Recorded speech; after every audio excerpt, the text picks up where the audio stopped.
Let me be very clear. Betrayal is betrayal. Hurt is hurt. Pain is pain. Trauma is trauma. Having said that, there is a difference between the capital T trauma, the big B betrayal, and little. And let me explain.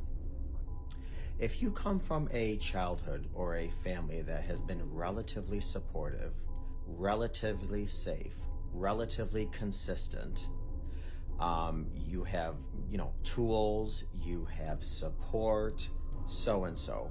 When you get older and you experience some type of trauma or betrayal, it is crippling, completely life-changing.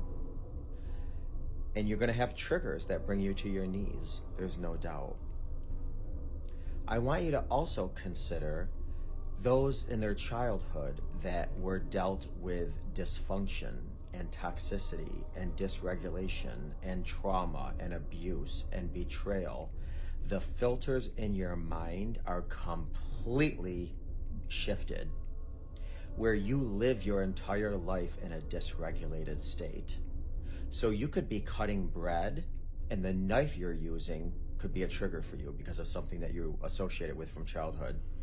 Speaking from experience, I grew up around a lot of alcoholics. So even if I'm at a party to this day and somebody cracks open a soda can, immediately I can become dysregulated, because what that meant in my childhood was somebody was cracking open a beer can, they were going to get drunk, and then mayhem was to occur. When you are dysregulated as an adult because of childhood, very, very little, if anything, feels safe. You don't feel completely safe with your boss. You don't completely feel safe driving down the street. You have constant thoughts of, what if my tire breaks? What if something falls off the truck ahead of me and crashes my windshield?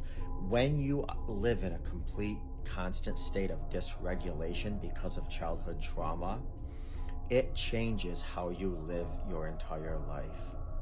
Now, I want you to imagine that person experiencing betrayal trauma from their spouse.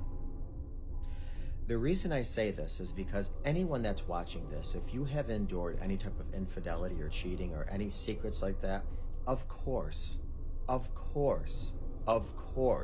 it's crippling, it's murderous, it's shattering, it's devastating, it's life-altering. But I want you to really keenly understand that people from certain childhoods, sometimes it's not a matter of them not wanting to heal. It's that their healing is far more challenging. And you need to be extremely understanding, extremely compassionate, extremely patient